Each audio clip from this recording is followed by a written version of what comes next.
Chapter 36. It's in our DNA. I guess Nate did put a little fox in you after all, Livy. Shut the fuck up, Holly. I looked at the doctor who had given me the news. I was feeling very confounded over the whole situation.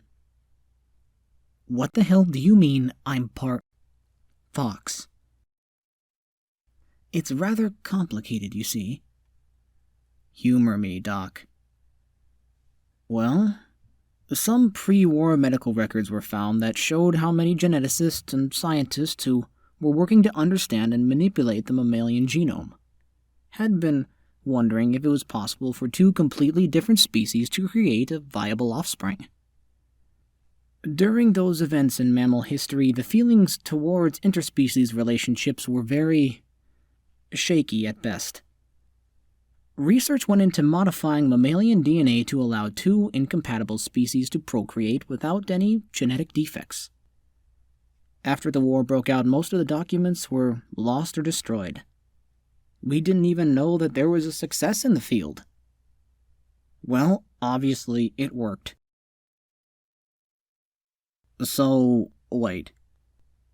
Just to make sure I'm understanding this correctly, are you saying that somewhere down the line, a fox and a rabbit had kits? You're joking, aren't you?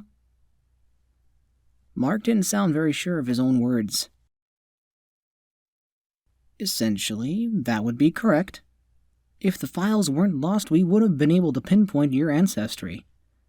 But unfortunately, I couldn't care less about my fucking ancestors.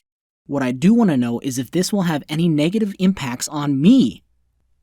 Am I going to wake up one day and find out that I'm no longer a bunny or even a fox, but some kind of mutant freak? No, nothing like that. At least I don't think so. You don't think so? I shouldn't have been feeling this way, but this entire situation was very overwhelming for me. No, but there are many other side effects to this, such as traits that might normally be found in foxes.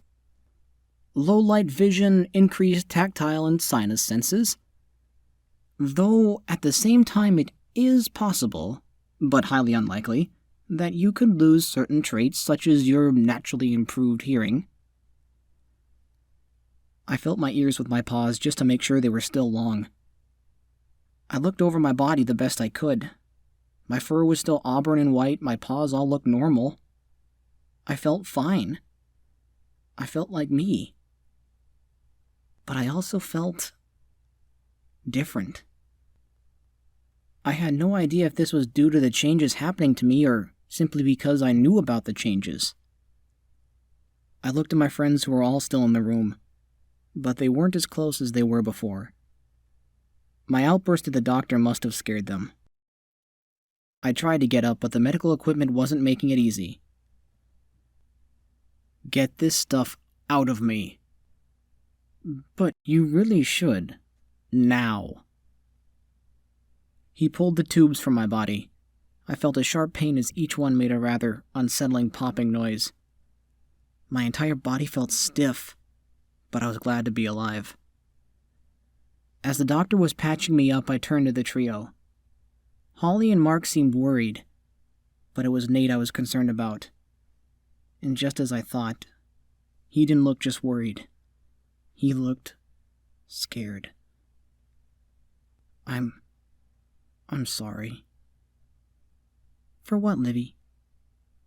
For snapping like that. For making you worry. For always trying to do things alone. I've come to learn how bad foxes seem to get it out here. And while I still can't comprehend the idiosyncrasies around the hatred towards a single species, I know it was stupid of me to react so negatively about this. It has nothing to do with it being fox DNA. It's simply having something foreign in me that makes me feel, well, not like myself. It was Holly who moved towards me first. Don't beat yourself up over it, Livy. I'll admit that we were caught off guard a little by your sudden reaction. But we know you. And we know you're better than that. And no matter what happens, we'll always be here for you. You just need to stop thinking about how to protect others and start thinking about how others can help protect you. She came closer and whispered very quietly. Although, it's Nate I'm worried about right now. Well, the stigma towards foxes hit him the hardest. And while I don't think it changes how he feels about you, your outburst has left him feeling, well, I'm sure you can tell. I was still looking at Nate, although I wasn't sure how long I had been doing it. He still had that look that made me just want to hold him and comfort him. Was his past so bad that even an outburst like mine affected him so horribly? Mark was next to him, probably trying to help him through whatever he was feeling. Each time Nate glanced over, I tried to smile, but I didn't know if it worked. Hey, Doc, how much longer do you need to keep checking up on me? Well, the radiation purge is finished, and, well, there still might be a trace amount left. It's nothing critical. Your leg still needs time to heal, though. I'd advise resting before you do anything to undo all of my hard work. Trust me, I don't plan on going anywhere. At least not until morning. Could you give me some privacy, please? Oh, yes, of course. If you need anything, push the button over there and one of us will come. Thanks, Doc. Well, looks like Livy needs some rest. Let's leave her alone, boys, and make sure everyone else is doing good. Nate, could you stay? We'll be fine, bro. You better go to her. You know how it is when I don't listen to Holly. You take that back, brush butt. Holly and Mark left, calling each other names that I'm sure was some sort of affectionate banter. Nate was still standing nervously near the door. I felt responsible for putting him into this situation. I had let my emotions get the better of me without thinking of anyone else. Nate, could you come over here?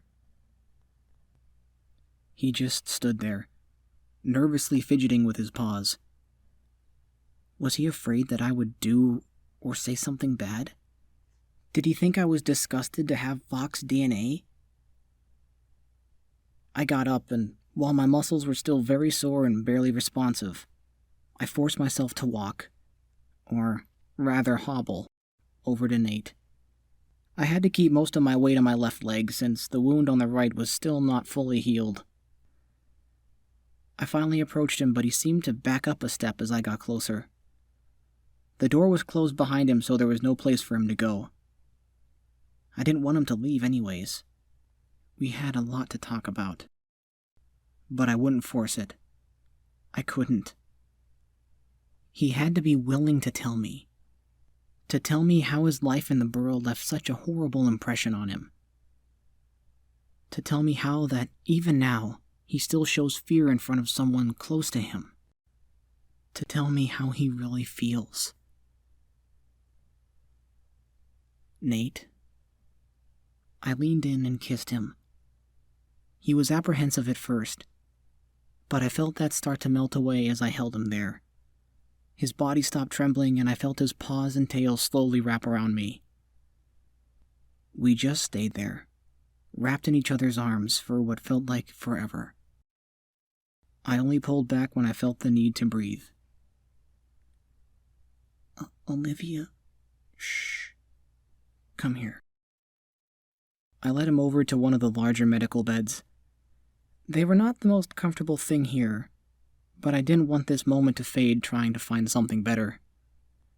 I hopped up onto it and held out my paw in a sign that I wanted him to join me. I still didn't know if this was the right time, or even the right place, but I knew that I needed it. And most importantly, I think he did too. Nate, we've only known each other for a short while, but it feels like we've known each other for a lot longer time. I never really had friends before, yet alone feelings like whatever these are.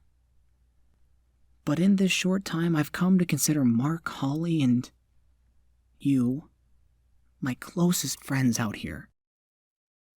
What about Onion? Well, he'll always be my first friend, but he's a robot. He's programmed to care about me. You three aren't like that. I've been dragging you on one suicidal mission after another, and I have a feeling we've only seen the tip of the iceberg, so to speak.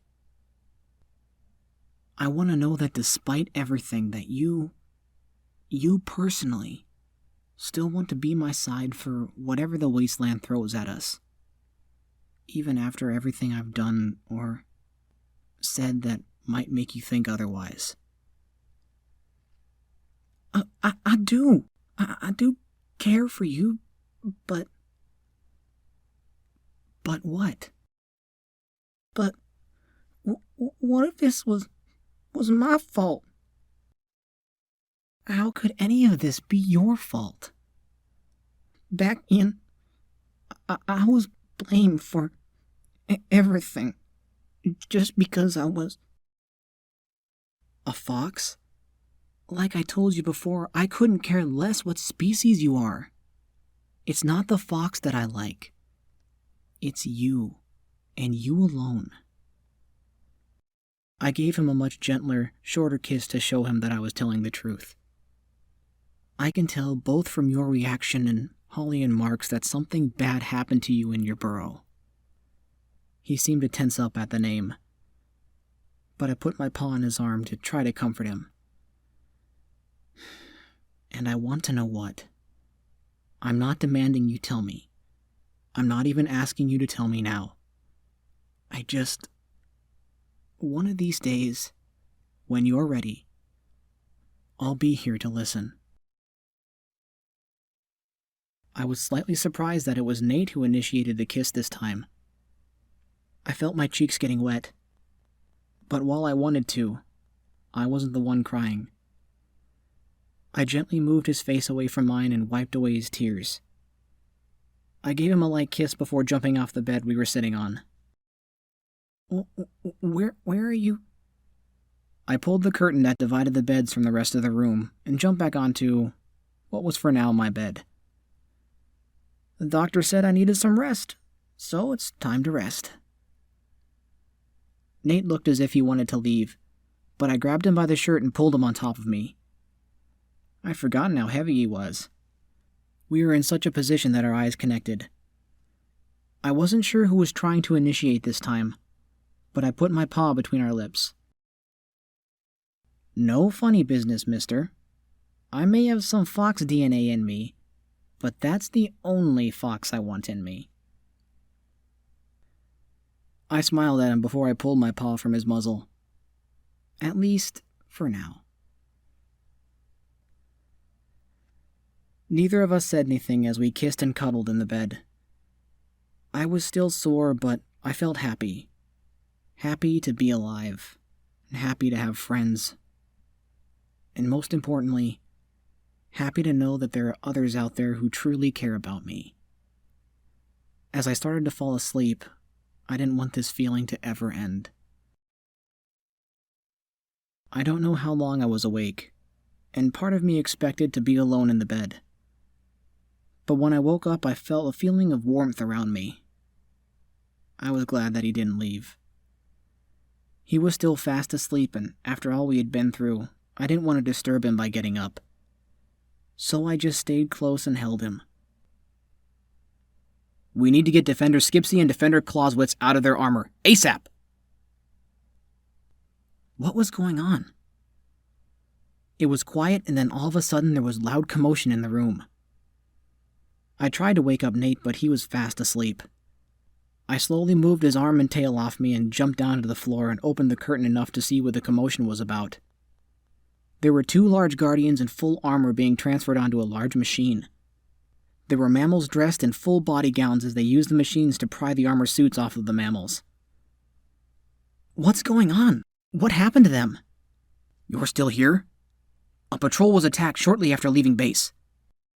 The doctor turned back to the others. Hurry up! If we can't cauterize the wounds properly, they'll be dead within the hour. Who was stupid enough to attack? Oh no. I started to shake Nate, trying to wake him. What? Wake up, Nate! What time is it? That doesn't matter. We need to find the others. Come on! Between him being half asleep and the rude awakening I had just given him, he seemed very out of it. I grabbed him by the paw and pulled him off the bed. He fell, but managed to right himself enough to follow me as we went to find the others. The entire place was on high alert. Guardians of all shapes and sizes were rushing as yellow lights overhead flashed along the walls. I happened to spot Stalker Logan down the hall as he was giving orders to a small squad. Logan, what the hell is going on? Our outer perimeter was ambushed and they're picking us off one by one. Who? The Legionaries. Why did I have to be right? As soon as I heard the commotion, I knew. I just knew it was them. They must have tracked me back here. Out of any place in the wasteland, you would think the Guardian headquarters would be safe. Who the fuck wants me this bad? The only one remotely close that I can think of would be that fucking boar. But they arrived at Hope long before we made it to Baird's place, so I highly doubt it was him. The only other possibility would be one of the numerous raider gangs I pissed off. But why would they hire these guys when they can simply send their own? Logan, where are my friends?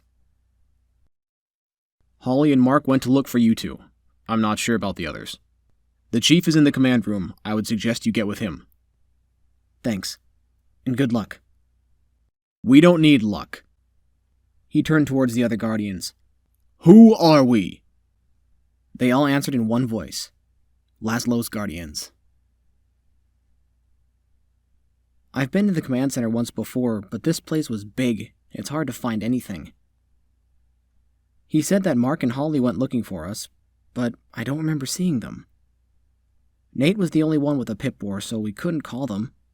And let's just hope Onion's with them. Onion, come in. Miss, we went to the medical facility, but neither you or Mr. Valiant were there. We left as soon as we heard about the commotion to find you guys. Are the others with you? Yes, miss. The other Mr. Valiant and Miss Kerrigan are with me. Miss Swift and Miss Tailaway are with the chief, and Mr. Drake is... Well, I don't know where he is. Tell them to meet us at the command center. We'll head there now. Will do, miss. Most of this place was underground, so save from some kind of nuclear attack, we should be safe down here. But if these legionaries are desperate to get a hold of me, I doubt any of us would be safe for much longer. We still haven't found a way to make a corpse engine yet. So our current plan is still at a standstill. Even if we do have a potential subject for it. The thought of that plan made me shiver. I still wasn't entirely sure if this was a good plan. Nate, you know where the command center is? Yeah, it's... He looked down different corridors we had stopped at and pointed down one. Down there, I think. Good enough for me. Let's go. Olivia? About... earlier.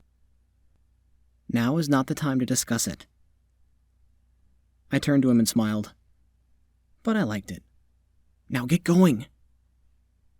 I saw a small smile form on his face as we bolted down the corridor towards the command center. Nate took the lead as he seemed to know where he was going. This place was definitely a lot larger than I'd realized. We had taken dozens of different corridors before finally arriving outside a set of doors marked Command Center. Upon entering, I saw that everyone, except Drake, was present. Okay, what the fuck is going on, and where's Drake? Drake is still in the hangar. The others were, well, too nervous of him to let him simply wander the place. As for the situation, legionaries are hitting our smaller outposts and targeting our outer defenses. We've never had them attack us before, at least not this directly. It started about 40 minutes ago. The chief was behind a large screen showcasing footage from the exterior. He spoke so calmly as if this was merely routine. But his words made a show of it that it was far from routine. I moved over to see the monitors and saw Guardian forces engaging similarly armed forces wearing black and gold uniforms. They may not have the massive suits of armor, but they were still holding their ground against the Guardians. They're after me, no doubt. And they won't get you. The command center is the deepest part of this base. It would take a series of tactical nukes to blow us open. But I don't even think that firepower exists outside the cache deep within Guardian Outpost Alpha 1. It would be safer if you, all of you, stayed here while we take care of things surface side. Although, Miss Springs, we do have a dress code around here. I was about to ask him what he meant when I suddenly realized I was still in my medical gown. I was in such a hurry that I didn't even think about changing. Thankfully, Holly seemed to be prepared. She came over and tossed me my bag, along with my clothes and coat, which looked like they had just been cleaned. I moved over to a corner where I could get properly dressed. My Pip-Boar and gear had also made it into the bag, so I was set to go. Chief, I can't just sit here while your Guardians are getting killed because of me. Livy, we all know you mean well, but those are legionaries. They mean business. If none of Laszlo's Guardians can take care of him, then what hope do we have? The one thing I've learned during my time in the Wasteland is the moment you lose all hope is the moment you've truly lost. If we even have the smallest sliver of hope to cling on to, we need to take that chance. If we don't, then we're no better than those fuckers out there. What do you have in mind? You're right, Holly. A head-on attack wouldn't be any good. All we need to do is draw them away in order for the Guardians to build their defenses back up. And I have an idea. This isn't one of your insane ideas, is it? Tell me it's not. All my ideas are insane. What'd you expect? Now, here's what we need to do. They didn't seem to like my plan, but no one ever did. Thankfully, they didn't try and talk me out of it. Probably because any other plan would involve us facing the Legionaries head-on. They already knew me well enough to know that I wouldn't take no for an answer. Especially when others' lives are on the line because of me. Once everyone had their part of the plan, I set out to find Drake. Nate was the only one who didn't want me to go. I wanted to tell him that we would always be side by side. But I knew that would never be the case. But I did promise him that I was going to be fine. And for once, I believed myself. Just like the chief said, Drake was in the hangar, but he wasn't hanging. Rather, he was pacing. The second he saw me, he flew over and landed right in front of me. Drake, sorry. Want help. No let. It's okay, Drake. The others... well... I think the rest of the world won't be so easily accepting of you as we are. Now, you ready to fly? Drake, help. Drake, fly. Good. Now, in a few moments, they're going to open the hangar and we need to fly out as fast as possible. They won't leave it open for more than a few seconds. You good? He didn't speak. Rather, he spread his wings and let out some kind of noise that almost sounded like a cross between a laugh and a scream. All I knew was the sound hurt my ears, and I really hope he never did that again. I heard the noise of a loud motor kicking in as the roof started to open. Then I realized that I was asleep much longer than I intended. When we arrived here, it was sometime in the afternoon, but now it was night. This is going to make the plan a lot harder. Thankfully, Deathwings hunt at night. Okay, Drake. Fly. He grabbed me by the shoulders and lifted me up into the air. Before we even cleared the hangar, the ceiling started to close again. I saw that it had been disguised under a large, paved area. No wonder why I didn't see it before. Flashes of light caught my attention as I made out the opposing forces in the distance. I realized that it must not have been as late at night as I thought. I could see rather clearly, but the moon was... Then I remembered the doctor mentioning something about my newly awoken genes that might have given me new fox-like traits. Did that mean...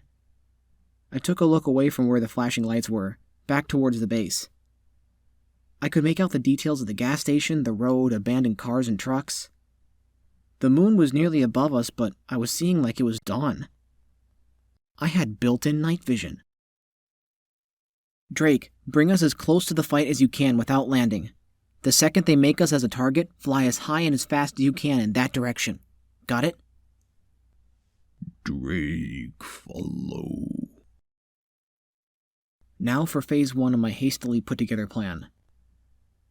Due to the cover of night and Drake's rather silent flying, we made it to where the nearest combatants were, and I felt us start to decline in elevation. As we got closer, I hoped that Laszlo got his orders out to his guardians. The last thing I needed was both of the groups to attack me. I turned my Pip-Boar's light on at maximum and shone it right at the legionaries. Laszlo's orders must have made it, because the second I turned on the light, all the guardians ceased fire and took cover.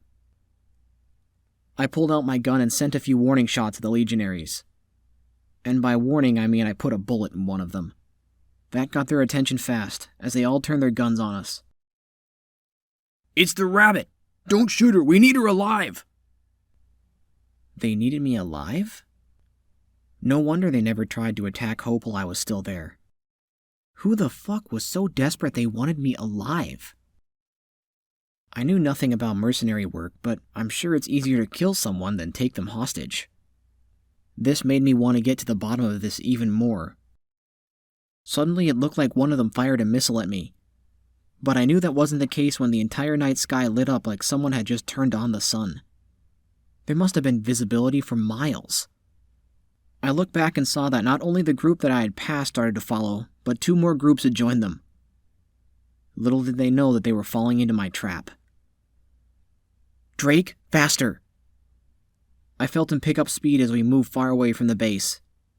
We had flown far enough away that I could no longer see our origins. And that meant it was time for phase 2. Drake, stop and turn around. Keep this height and make a few passes over them. Rabbit crazy. You should have learned that by now. Now come on, trust me. He must have had faith in me because he stopped abruptly and turned towards the pursuers.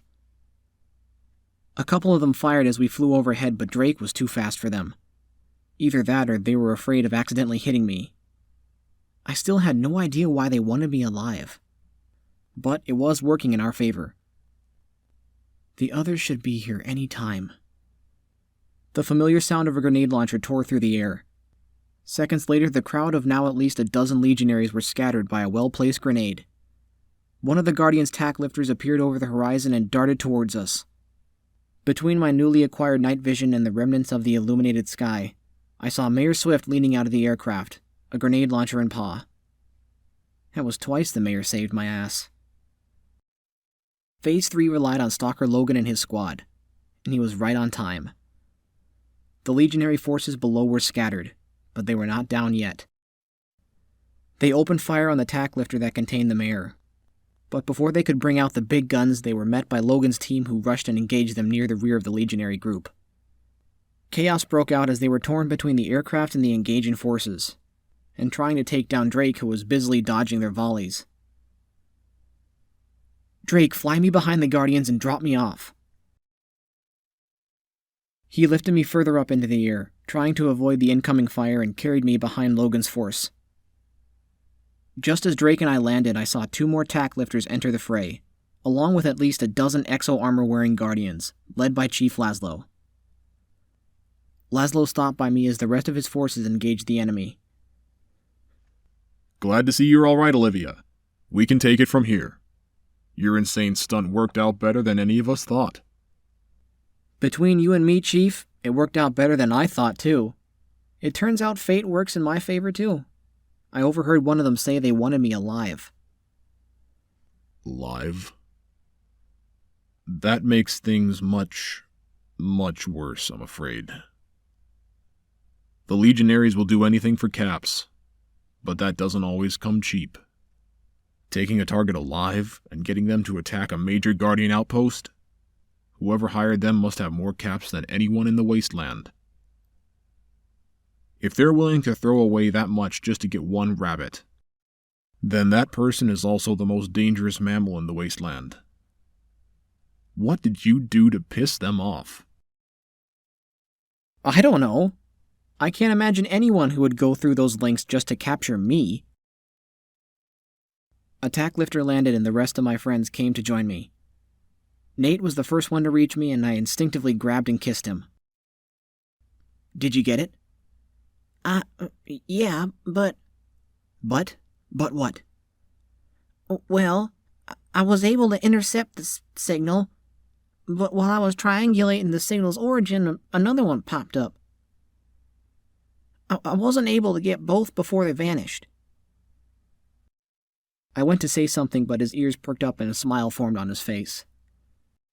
However, both signals were in the same direction, so I was able to get a proximity location. It's still about a mile in diameter, but if I can intercept another one, I can further triangulate it. Well, it's a start. I noticed that Blanche had propped herself up among Onion's antenna array.